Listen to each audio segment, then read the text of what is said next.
Today I'm sharing the monthly article that I write for organizations, but I realize some people rather listen than read.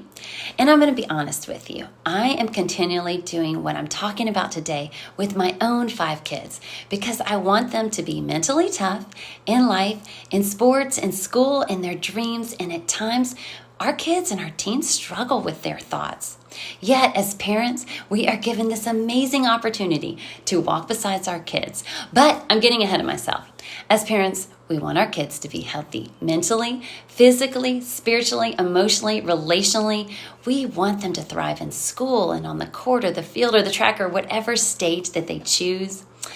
And we want to do the right thing to train our kids and teens to become thriving adults that will give life to the world around them. And we just want to enjoy our kids. So why is the topic of mental health everywhere right now? And what does this mean for my kids, my teenagers? Sadness, anxiety, depression, low self-esteem is rampant, and suicide rates are rising. How do I know if my child or my teen is okay? And what does it mean to be healthy mentally? Where do I start figuring this out?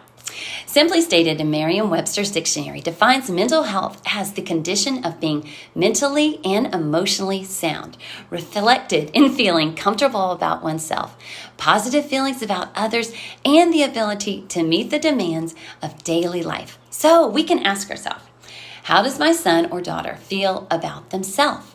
How does my child feel about others? How do they feel about me? Is my child or teen able to meet the demands of school and work and the responsibilities? Now, to find out how our kids are feeling, we need to find out, what are they thinking? What does my child or teen think about life and friends and our relationship and themselves and faith in their future? Do their thoughts sound angry or peaceful, anxious or fearful, sad or joyful, overwhelmed or determined, depressed or hopeful, hateful or loving? How are their thoughts leading their emotions at school, in sports and activities, and at home? Are their emotions out of control? Thoughts lead to emotions and behaviors, which are acted out. Thinking great leads to positive feelings and emotions, which leads to wise, life-giving actions. If our kids are struggling emotionally, we need to ask ourselves, what are they thinking? So let's back up. You may be asking yourself, where do I even start to find out what my kids and my teens are thinking? Well, as parents, we can find out what they're thinking by creating an atmosphere where they will talk to us so that we can learn and discover what is going on in their mind, what's going on in their thoughts. Now, sometimes this takes time because our timing is usually not theirs. And as parents, we can find out what they're thinking by asking questions, listening, and resisting that temptation to get emotional or to tell them what they should do. Now, our win is that we want our kids to invite us into all aspects of their life. So after discovering their thoughts, we can say, would you like help? Can I walk beside you in this struggle? Can we come up with a plan or some steps together? Now, our anger or our frustration blocks all the communication. So it's imperative that we stay calm and patient and loving and compassionate. Open communication is dependent on our choice to be approachable, to keep a good tone, to show empathy, to ask questions while resisting the temptation to lecture. That one's really hard sometimes. And we can be relatable by sharing our own struggles and emotions. Now remember, our goal is to find out what our child is thinking. Now, on a side note, there are times while hearing my kids' thoughts in their heart about themselves or about life, and I thought, how did we get here? And I just want to cry and pull the covers over my head or berate myself as a parent because I just felt like I failed and like I should have known. Instead, we must think, this is not about me. How can I help my kids get healthy? Admitting there's a need for help is the first step. We might need to seek professional help or find a counselor or a mentor for our kids. And we as parents might need to find our own wise advice on how to handle certain situations. Now, as parents, we want so badly to get it right.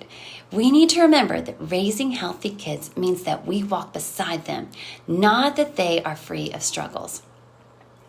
Well, my first counseling classes a long time ago stressed the truth that thoughts lead to emotions, which leads to actions. Where can we start helping our kids think life-giving, healthy thoughts that will be lived out in every area of their life? Our first thoughts in the morning affect everything, for the good or for the bad. We want to have a great life.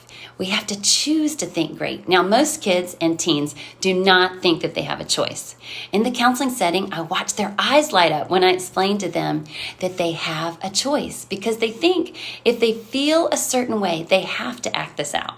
For instance, the teens I meet with think that if they are sad, they have to act sad. They don't realize they have a choice. They think that if they're anxious, then they're going to be anxious. They think that if they feel that they can't do something or they can't go somewhere, they can't. They live out their feelings. We can help our kids and teens realize you can confront your feelings. You can choose to think new thoughts. You can acknowledge sadness, anxiety, feeling defeated, but we don't have to stay here. We can change our thoughts, and this will change our lives. I have seen this happen repeatedly, time and time again. And I'm restarting this routine with one of my own kids that invited me into his thoughts. Starting a new routine is so life-changing, and any age can start this routine. We can wake up and write 5 great things, 5 thankfuls in our life. And before we go to sleep, we can write 5 more great things, 5 great things. And this also applies to our faith life. We can read a verse and ask ourselves questions. And thirdly, we can invite Jesus into everything, grades and sports and hobbies and life. And fourthly, we can say, who can I give life to today? Who can I reach out to? Because this takes the focus off of us. Now, next week, I'm going to share about how to mentally embrace a go-to thought. This is key in changing our thoughts.